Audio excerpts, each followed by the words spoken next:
Now picture this, a young Brazilian kid far from home with dreams as big as the Maracanã Stadium. A kid with immense talent and hunger for one thing and one thing alone, glory in football. That kid is Vinicius Jr. It's hardly been 2 days since Real Madrid won the Champions League final at Wembley, but everyone is still reeling from it. All talk has centered around Real Madrid's historic number 15. Utter dominance by one Spanish club, Toni Kroos's final game, the pictures of his nostalgic farewell splashed across social media, Ancelotti's cigar dance, the man letting his hair down after quite a season. And topping all of that, and topping that list, Vinicius Jr. He scored the winner for Real Madrid against Borussia Dortmund in the 83rd minute. The success story of Vinicius Jr. is rather extraordinary. At 23, he's already won 2 Champions League titles and 3 La Liga titles with the Spanish giant. But that's just the good things. Like most romance stories, the one featuring Vinicius and his first love, football, has its fair share of trials and obstacles. From facing adversaries, racism, his own teammates doubting his talent, and criticisms from his own home fans, he somehow braved all that, so far, to now being a frontrunner for the prestigious Ballon d'Or.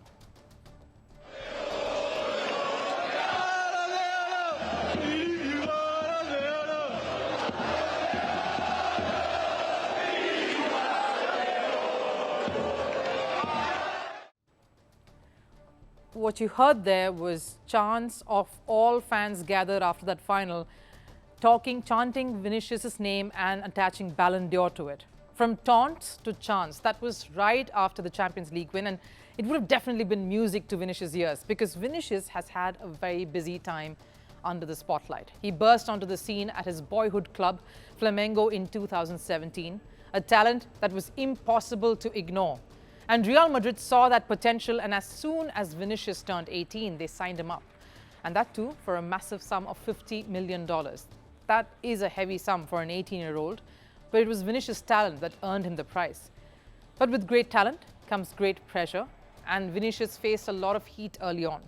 First, it was adjusting to Spain, and when Vinicius came to Madrid, he was still a raw talent that needed some amount of grooming. He faced criticism from pundits for his lack of finishing abilities. Now, criticism for his football is still fine. The Brazilian took it on his chin and worked on it.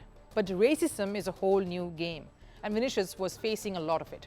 In his 6 years at Madrid, there have been more than a dozen instances of racist taunts hurled at Vinicius, in different ways, from calling him monkey to mocking him on the field to burning his effigies. Episodes that can break anyone's spirit, more so that of a young footballer in his early 20s, and one who's away from home.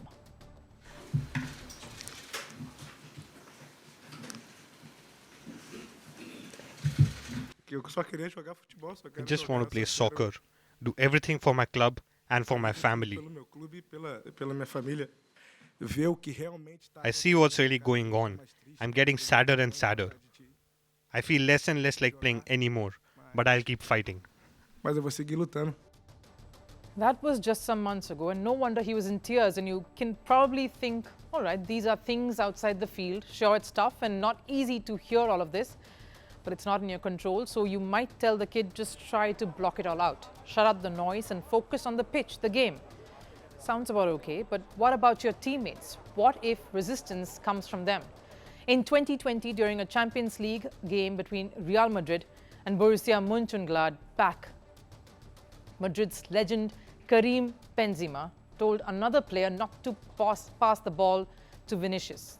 That may be Benzema did not trust a kid with enough skills at this level, that he probably questioned the scouts who picked Vinicius, doubted his very talent, would be shattering.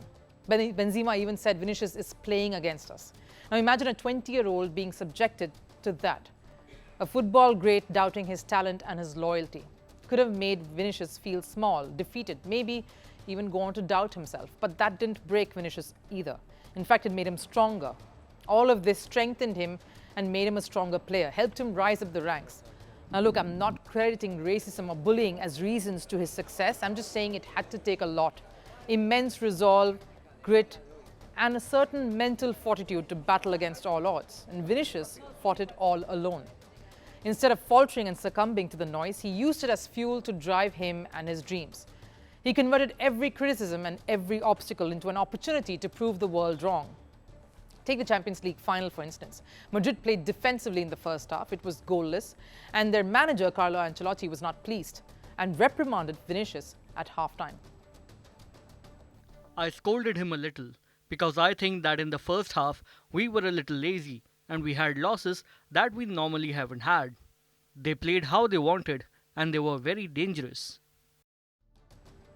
And we all saw what happened after that scolding. Real Madrid were more swift. They moved through the ground with ease, and more importantly, their number 7, Vinicius, was fired up to make things better for Madrid and make it work for him. That has been the underlying story of the rise of this footballer, who fought and emerged out of gloom and despair to now being football's shining star. Vinicius' transformation has been truly remarkable, and the sight of fans literally carrying their new hero on their shoulders, the redemption nearly complete.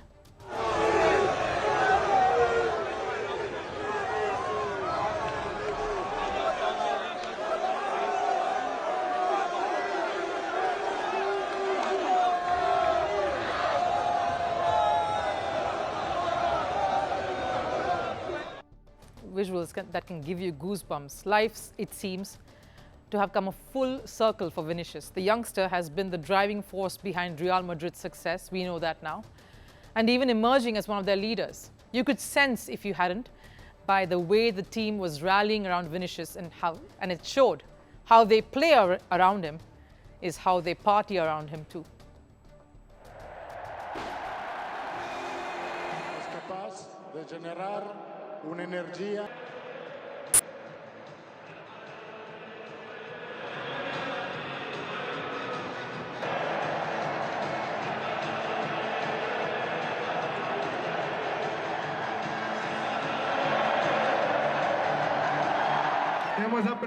We have learned so much from Tony.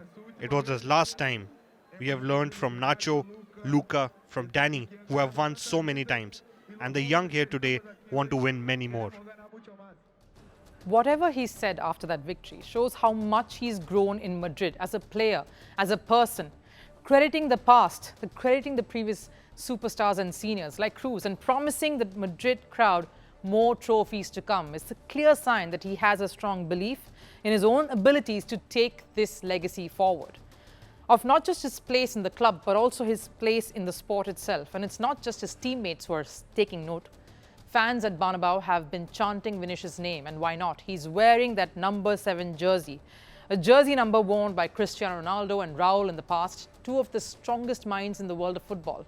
Vinicius is not just doing justice to his skills, but also to that number 7 jersey, the weight of that number 7 jersey. And now, with the Copa America on the horizon, Vinicius Jr. has another chance to cement his place among footballing elite.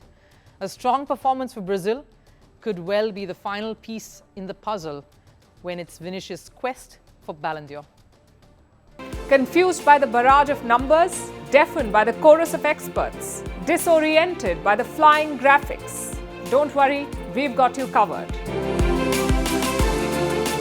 On Firstpost, we're keeping things simple. The most important seats, the high-profile candidates, and the most lucid analysis. As India counts its votes, tune in to Firstpost. Catch our live coverage on June 4th on all our platforms. Also, the special edition of Vantage.